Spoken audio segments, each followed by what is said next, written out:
नमस्कार दोस्तों, स्वागत है आपका टेकी ट्यूजडेज हिंदी के पहले एपिसोड में। मैं हूं आपका होस्ट एस रवि कुमार। यदि आपने मेरे चैनल को सब्सक्राइब नहीं किया है तो अभी कर लो भाई, किस बात का इंतज़ार कर रहे हो। और यदि आप ऑलरेडी सब्सक्राइबर हैं तो आप जानते होंगे कि मैं टेकी ट्यूजडेज इंग्लिश में लाता था पहले 2021 में। अब 2022 से मैंने सोचा कि क्यों ना इसको हिंदी में लाया जाए। सो टेकी ट्यूजडेज हर हफ्ते ट्यूसडे के दिन यानी मंगलवार के दिन आता है और टेकी ट्यूजडेज में मैं आपके टेक और करियर रिलेटेड सवालों का जवाब देता हूं। यदि आपको मेरे जवाब पसंद आए तो कृपया करके इस वीडियो को लाइक कीजिएगा, अपने दोस्तों और कोलीग्स के साथ शेयर कीजिएगा और मेरे चैनल को सब्सक्राइब करना मत भूलिएगा। तो चलिए आज देखते हैं कौन कौन से सवाल हैं।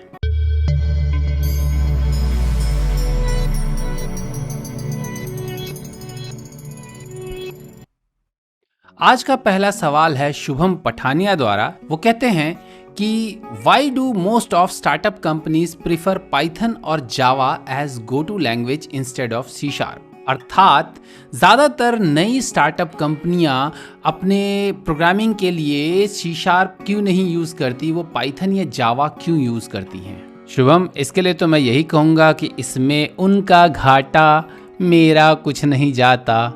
एनीवेज, तो ज़्यादातर नई कंपनियां जितनी भी होती हैं वो सी शार्प नहीं यूज़ करती बल्कि दूसरे लैंग्वेजेस यूज़ करती हैं, जैसे कि पाइथन हो गया, जावा हो गया या कुछ और लैंग्वेज यूज़ करती हैं अपने एप्लीकेशंस को बनाने के लिए।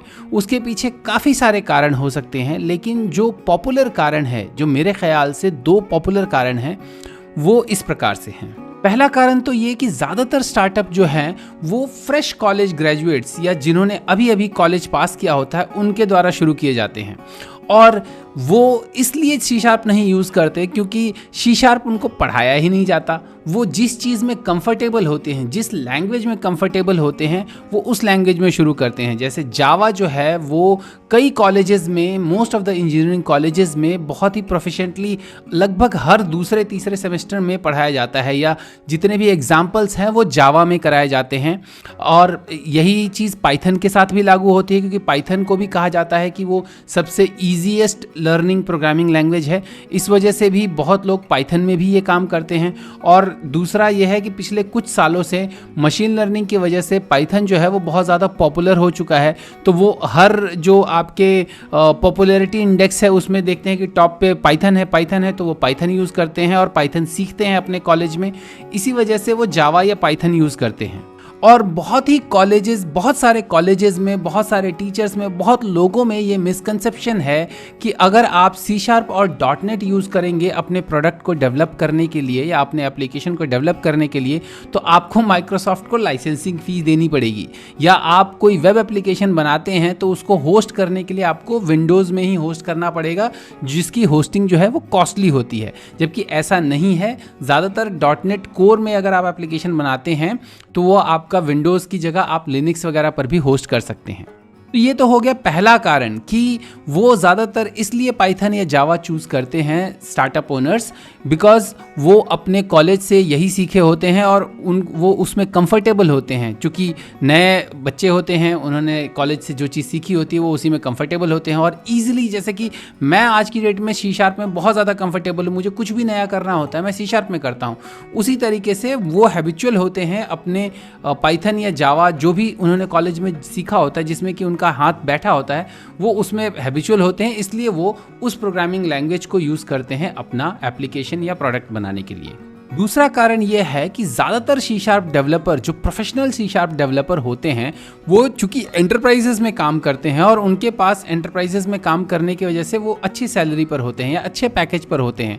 तो उनको हायर करना, अच्छे प्रोफेशनल सी शार्प डेवलपर को हायर करना और उनको अपना प्रोडक्ट में लगाना, वो एक महंगा सौदा होता है नए स्टार्टअप्स के लिए। अगर कोई एक्सपीरियंस बंदा, जैसे कोई एक्सपीरियंस 30, 35, 40 साल साल का बंदा जो है वो अगर कोई स्टार्टअप शुरू करता है और वो बोलता है कि चलो भाई मुझे बिजनेस नॉलेज है, मैं जो है वो डेवलपर्स दूसरे हायर करता हूँ और उन डेवलपर्स को यूज़ करके और एक्सपीरियंस अच्छे डेवलपर्स को यूज़ करके और आपको कहते हैं कि जल्दी से जल्दी अपना एप्लीकेशन बनाता हूँ। लेकिन उस केस में कई बार क्या होता है कि उनके पास बजट कम होता है, उन्होंने अपनी सेविंग्स की होती हैं और जगह से, तो बजट की वजह से भी वो जो है वो सस्ते डेवलपर पाइथन के, जावा के, PHP के, इनके ज़्यादातर जो डेवलपर्स हैं बहुत ही सस्ते अवेलेबल होते हैं। हालांकि अच्छे डेवलपर्स इनके भी महंगे ही होते हैं, लेकिन सस्ते डेवलपर्स बहुत ज़्यादा अवेलेबल होने की वजह से भी लोग जो हैं वो इन लैंग्वेजेस या इन फ्रेमवर्क्स की तरफ जाते हैं, क्योंकि इनके डेवलपर्स जल्दी मिल जाते हैं और वो बड़े आराम से उनको अपने एप्लीकेशन में, ज़्यादातर या तो फ्रीलांसर हो गए या बिगिनर डेवलपर्स जो हैं वो बहुत ही ईजिली मिल जाते हैं आपको इन लैंग्वेजेस में। जबकि .NET और C# में बिगिनर डेवलपर्स आपको बहुत ही टफ मिलते हैं, और अगर मिलते भी हैं तो वो ज़्यादातर ज़्यादा पैकेज डिमांड करते हैं, क्योंकि ज़्यादातर वो अच्छी कंपनी में काम कर रहे होते हैं और उनके पास ऑलरेडी अच्छे पैकेजेस होते हैं। सो मेरे ख्याल से ये दो मेन रीज़न है जिनकी वजह से ज़्यादातर स्टार्टअप्स जो हैं वो पाइथन, जावा या दूसरे लैंग्वेजेस यूज़ करती हैं C# के बजाय अपने एप्लीकेशन या अपने प्रोडक्ट को बनाने के लिए। अगला सवाल है राकेश की तरफ से। राकेश पूछते हैं, would you recommend becoming a programmer in 2022? Is programming worthwhile? अर्थात क्या आप किसी को प्रोग्रामर बनने का सुझाव देंगे 2022 में? क्या प्रोग्रामर बनना मेहनत करने लायक है? राकेश, अभी कुछ ही दिन पहले एक बहुत ही पॉपुलर यूट्यूबर ने एक वीडियो लॉन्च किया था या एक वीडियो रिलीज किया था यूट्यूब पर, टॉप 7 स्किल्स फॉर 2022, और वहां पर उन्होंने कोडिंग या प्रोग्रामिंग को नंबर 1 रखा था। तो अभी जैसा कि जनवरी का महीना चल रहा है और ज़्यादातर लोग वीडियोस जो हैं वो इसी उपलक्ष्य में या इसी टारगेट में यही कीवर्ड यूज़ करके कर रहे हैं कि व्हाट इज़ पॉपुलर इन 2022 वगैरह वगैरह। तो इसी तरीके से आपने भी ये सवाल पूछा कि क्या प्रोग्रामिंग अभी वायबल है 2022 में करना? तो यस, जी हाँ, बिल्कुल वायबल है। बहुत ही प्रॉमिसिंग करियर है प्रोग्रामिंग का। और इनफैक्ट जैसे उस पॉपुलर यूट्यूबर ने यही कहा कि भैया आप 1 लाख रुपए महीना तक कमा सकते हैं प्रोग्रामिंग से। मैं ये कहूँगा कि शुरुआती दौर में तो 1 लाख ऑफ कोर्स नहीं कमा सकते, अनलेस एंड अनटिल कि आपने IIT या NET वगैरह से आपने कहीं किया हो और आप किसी अच्छे गूगल या अमेज़ॉन या माइक्रोसॉफ्ट वगैरह किसी अच्छे प्रोडक्ट बेस्ड कंपनी में जाते हैं। लेकिन एटलीस्ट ये है कि 25-50 हज़ार रुपये तो बड़े आराम से आप कमा लेंगे अगर आप प्रोग्रामिंग सीखते हैं तो जी हाँ, प्रोग्रामिंग का बहुत ही ज़्यादा स्कोप है। इनफैक्ट मैं तो कहूँगा कि अगले 10-15 साल तक प्रोग्रामिंग का बहुत ज़्यादा स्कोप है, क्योंकि अभी जो सारी चीज़ें इस पैंडमिक की वजह से लोग वर्क फ्रॉम होम कर रहे हैं, तो इसकी वजह से नए नए टूल्स आ रहे हैं, नई नई चीज़ें आ रही हैं, लोग बहुत ज़्यादा क्वांटिटी में ऑनलाइन आ रहे हैं, हर कोई अपना बिजनेस ऑनलाइन लाना चाहता है, हर कोई डिफरेंट प्रोडक्ट यूज़ करना चाहता है। तो इस तरह से आपको इन सारे प्रोडक्ट जो सॉफ्टवेयर प्रोडक्ट्स हैं उनको बनाने के लिए, उनको मेंटेन करने के लिए प्रोग्रामर्स की ज़रूरत पड़ेगी। सो प्रोग्रामिंग बहुत ही प्रॉमिसिंग करियर है 2022 के लिए। अगर आप नए शुरुआती दौर में हैं, यानी कि स्टूडेंट है, मान लीजिए कि आप अभी 17, 18, 19, 20 साल के हैं, तो मेरे ख्याल से अगर आपको प्रोग्रामिंग पसंद नहीं है तो ऑफ कोर्स मत कीजिए, लेकिन अगर आपको प्रोग्रामिंग पसंद है तो ज़रूर कीजिए, क्योंकि प्रोग्रामिंग में करियर है। और प्रोग्रामिंग जो है वो कोशिश कीजिए, प्रैक्टिस कीजिए, जितना आप प्रैक्टिस करेंगे उतना साथ साथ और अच्छी होती जाएगी। प्रोग्रामिंग मैथ्स की तरह होता है, आप जितना ज़्यादा प्रैक्टिस करेंगे उतना ही आपका दिमाग खुलेगा उसमें। सो आपके सवाल का जवाब है कि जी हाँ, programming is relevant. Yes, programming is relevant in 2022। अगला सवाल है ओमकार का। वो पूछते हैं, what is the difference between development projects of IT and support projects of IT? यानी कि डेवलपमेंट प्रोजेक्ट और सपोर्ट प्रोजेक्ट में क्या डिफरेंसेस हैं या क्या फ़र्क है? ओमकार, वैसे तो डेवलपमेंट प्रोजेक्ट और सपोर्ट प्रोजेक्ट दोनों में आप प्रोग्रामिंग करते हो, लेकिन दोनों में टेक्निकली थोड़े बहुत डिफरेंसेस हैं। डेवलपमेंट प्रोजेक्ट उन प्रोजेक्ट्स को कहा जाता है जहां पर कि आप एक नया सॉफ्टवेयर या एक नया एप्लीकेशन बनाने जा रहे हो, यानी कि आपको कंज्यूमर ने या आपके कस्टमर ने रिक्वायरमेंट दिया है कि भैया मेरे को इस तरह का एक सॉफ्टवेयर बना करके दो, और आप उसमें SDLC यानी सॉफ्टवेयर डेवलपमेंट लाइफ साइकिल के सारे प्रोसेसेस यूज़ करके पूरा एक नया सॉफ्टवेयर एकदम स्क्रैच से बना रहे हो, उसको हम कहते हैं डेवलपमेंट प्रोजेक्ट। सपोर्ट प्रोजेक्ट जो होता है वो ज़्यादातर ऐसा प्रोजेक्ट होता है जो कि ऑलरेडी बना हुआ सॉफ्टवेयर होता है, यानी कि आप एक बने बनाए सॉफ्टवेयर में नए फीचर ऐड कर रहे होते हो या उसके बग सॉल्व कर रहे हो, यानी कि उसमें जो प्रॉब्लम्स आ रही होती हैं वो सॉल्व कर रहे होते हो। तो उस तरह के प्रोजेक्ट को हम ज़्यादातर सपोर्ट प्रोजेक्ट कहते हैं। काम आप ऑफकोर्स दोनों में कोडिंग का ही करते हो, आप दोनों में प्रोग्रामिंग का ही काम करते हो, लेकिन फ़र्क ये होता है कि डेवलपमेंट प्रोजेक्ट में आप बिल्कुल नई टेक्नोलॉजीज़ यूज़ करते हो कि और करंट टेक्नोलॉजीज़ यूज़ करते हो, क्योंकि डेवलपमेंट प्रोजेक्ट चूँकि अब नए से बन रहा होता है तो आप उसमें नई टेक्नोलॉजी यूज़ कर सकते हो। जैसे अगर मैं .NET की बात करूँ तो आप अगर .NET में स्क्रैच से अभी डेवलपमेंट करने जाओगे तो आप .NET 6 यूज़ करोगे या .NET 5 यूज़ करोगे और आप जो .NET का एप्लीकेशन है वो बनाओगे। जबकि अगर आपको कोई सपोर्ट का प्रोजेक्ट मिलता है .NET का, तो उस केस में ज़्यादातर सपोर्ट के प्रोजेक्ट जो होते हैं वो WinForms के होते हैं या वेब फॉर्म्स के होते हैं, ASP.NET वेब फॉर्म्स के होते हैं या ASP.NET MVC के होते हैं, और ज़्यादातर वो .NET फ्रेमवर्क के यानी कि विंडोज़ वाले .NET फ्रेमवर्क के प्रोजेक्ट्स होते हैं। तो इस तरीके से दोनों में ये डिफरेंस होता है कि आप डेवलपमेंट प्रोजेक्ट्स में आप नई टेक्नोलॉजी यूज़ करते हो या नए वर्जन यूज़ करते हो सेम टेक्नोलॉजी के, जबकि आप सपोर्ट प्रोजेक्ट्स में जो है वो पुराने वर्जन यूज़ करते हो या आप ये कहो कि पुराने फ्रेमवर्क्स यूज़ करते हो उसी टेक्नोलॉजी के। यही कारण है कि ज़्यादातर जो डेवलपर्स हैं, नए डेवलपर्स जो हैं, वो ये पसंद करते हैं कि वो डेवलपमेंट प्रोजेक्ट में काम करें, ना कि सपोर्ट प्रोजेक्ट में।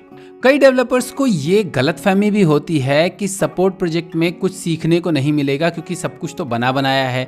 नई चीज़ सीखने को जो है वो डेवलपमेंट प्रोजेक्ट में ही मिलेगा, सपोर्ट में नहीं मिलेगा। हालांकि ये बात गलत है, आपको सीखने को सपोर्ट प्रोजेक्ट में भी ज़्यादा मिलेगा। आपको अगर किसी डोमेन के बारे में समझना है, अगर किसी आर्किटेक्चर के बारे में समझना है, क्योंकि जो ज़्यादातर कई सपोर्ट प्रोजेक्ट जो होते हैं वो पुराने होते हैं, 10, 15, 20 साल से चल रहे होते हैं। तो उसमें ऐसी चीज़, अगर कोई प्रोडक्ट जो है वो 20 साल से चल रहा है, दैट मीन्स उसमें कोई ऐसी चीज़ है, अच्छी टेक्नोलॉजी यूज़ की गई है या अच्छा फ्रेमवर्क बनाया गया है या अच्छी कोडिंग की गई है, इसी वजह से वो पिछले 15-20 साल से चल रहा है। तो उसमें आपको सीखने को बहुत कुछ मिलेगा। जैसे पैटर्न्स की बात करें, डिज़ाइन पैटर्न्स, प्रैक्टिसेस, प्रिंसिपल्स, ये सारी चीज़ें कि कौन से डिज़ाइन पैटर्न्स, प्रिंसिपल्स जो हैं वो यूज़ किए गए हैं, ये सब चीज़ें आप सपोर्ट प्रोजेक्ट से ज़्यादा अच्छे से सीख सकते हो।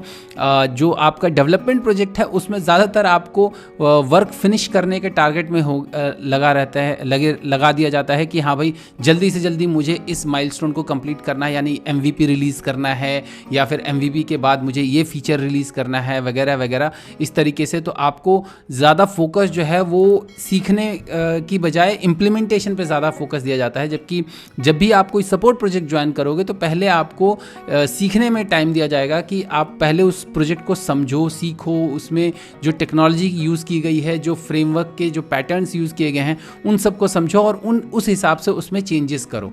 तो ऑफ कोर्स सीखने की अपॉर्चुनिटी जो है वो दोनों में मैं ये कहूँ कि बराबर है। सपोर्ट में थोड़ा ज़्यादा है, लेकिन ज़्यादातर डेवलपर जो है पसंद यही करते हैं कि हाँ भाई, चूँकि शाइनी होता है, नया फ्रेमवर्क जो होता है वो शाइनी होता है, तो इसलिए पसंद ये करते हैं कि नए फ्रेमवर्क, नए डेवलपमेंट प्रोजेक्ट में ही काम करें।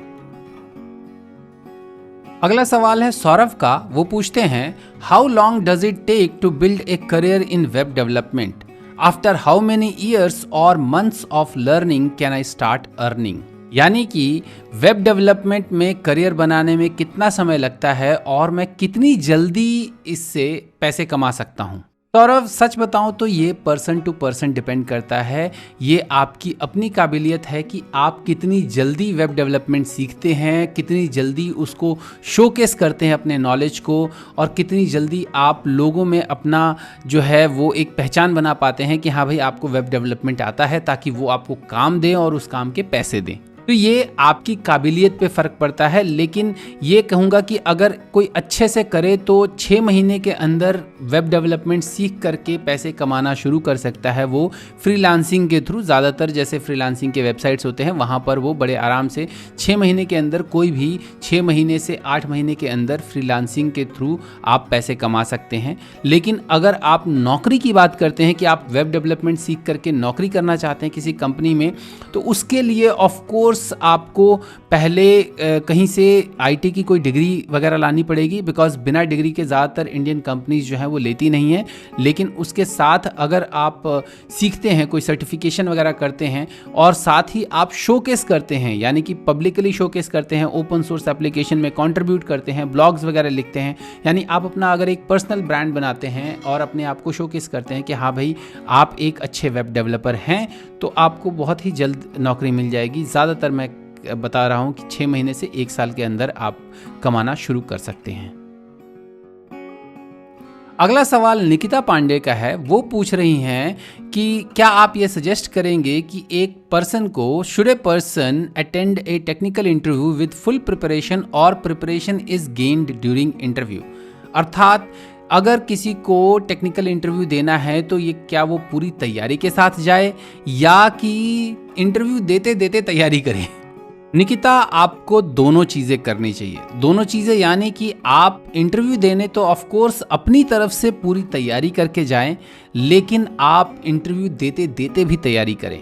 यानी कि कई बार क्या होता है कि आपको इंटरव्यू में कई बार ऐसे सवाल पूछे जाते हैं जो आपने नहीं किए होते हैं, जिनके बारे में आपको बहुत ज़्यादा पता नहीं होता है, तो ऑफ कोर्स उनके बारे में आप इंटरव्यू देते देते ही तैयारी कर सकते हैं। लेकिन हमेशा इंटरव्यू में जब भी जाएं तो अपनी तरफ से पूरी तैयारी करके जाएं। यानी आपने जो भी अपने रिज्यूम में लिखा है कि हाँ भाई मुझे ये चीज़ें आती हैं, मैंने इन चीज़ों पे काम किया हुआ है, उन चीज़ों के बारे में एटलीस्ट आप अच्छे से जान लें, समझ लें, और उनको कैसे इस्तेमाल करते हैं उन सब के बारे में आप अच्छे से बताने के काबिल जब हो जाएं तभी आप इंटरव्यू देने जाएं। हालांकि ये कॉन्फिडेंस जो होता है वो इतनी जल्दी आता नहीं है, बिकॉज कई बार हमको ये लगता है, वो पेपर वाला हिसाब किताब होता है ना, जब हम स्कूल में होते हैं तो हमें लगता है कि हम कभी भी पेपर देने के लिए तैयार नहीं हैं। लेकिन अगर आप तैयारी करते हैं तो ऑफ कोर्स आपने तैयारी की है और आप थोड़े बहुत तो तैयार होते ही हैं। तो उसी हिसाब से मेरे ख्याल से आप जब भी इंटरव्यू देने जाएं तो अपनी तरफ से पूरी तैयारी करके जाएं, अपने रिज्यूम के हिसाब से जितना भी है वो सारी तैयारी करके जाएं। बाकी तो ऑफ कोर्स जो भी इंटरव्यू में पूछा जाएगा, अगर आपके रिज्यूम से बाहर पूछा जाएगा, यानी कि आपने कुछ ऐसा नहीं किया, तो आप कह सकते हैं कि मैंने ऐसा कुछ किया नहीं है, लेकिन मैं ऐसा कर सकता हूं या इस चीज़ के बारे में मैं सीख सकता हूं। ये चीज़ आप बोल सकते हैं। हालांकि ऑफ कोर्स जो इंटरव्यूअर है वो तो ऐसे ही बंदे को लेगा जो कि उसके सवालों के सही जवाब दे पाए। यूजुअली जो इंटरव्यू के सिलेक्शन प्रोसीजर में मैं जितना देखा है कि हम लोग ज़्यादातर जब भी किसी को सेलेक्ट करते हैं तो डिपेंड करता है कि किस लेवल के लिए सेलेक्ट कर रहे हैं। अगर ज़्यादातर लेवल टू लेवल डिपेंड करता है। 70 to 80% अगर किसी ने सही जवाब दे दिए तो हम उस बंदे को सेलेक्ट कर लेते हैं। ये मैंने अभी तक ऑलमोस्ट मैं पिछले जो 8-10 साल से मैंने जब से इंटरव्यू वगैरह लेना शुरू किया है तो मैंने यही देखा है कि ऑलमोस्ट 70 to 80% जिसने भी इंटरव्यू में सवालों का जवाब दे दिए उनको हम सेलेक्ट कर लेते हैं। 10-20% तो छोड़ा जा सकता है। तो आपके सवाल का जवाब यही होगा कि आप जब भी इंटरव्यू देने जाएं अपनी तरफ से अपने रिज्यूम के हिसाब से पूरी तैयारी करके जाएं।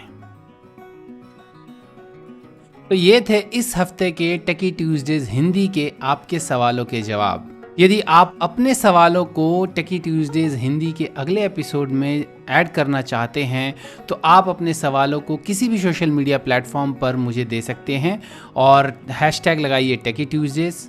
मेरे सारे सोशल मीडिया हैंडल हैं टेकी राठौर, जैसा कि आप स्क्रीन पर देख ही रहे हैं। उम्मीद है आपको मेरे जवाब पसंद आए होंगे। यदि आपको ये जवाब पसंद आए हैं तो प्लीज़ इस वीडियो को लाइक कीजिए, मेरे चैनल को सब्सक्राइब कीजिए और इस वीडियो को अपने सहकर्मियों, सहपाठियों, दोस्तों सबके साथ जितना हो सके शेयर कीजिए। तो जल्द ही मिलते हैं किसी और टेक्नोलॉजी रिलेटेड ऐसे ही वीडियो में या टेकी ट्यूजडेज के अगले एपिसोड में। तब तक के लिए अपना ख्याल रखिएगा। नमस्कार।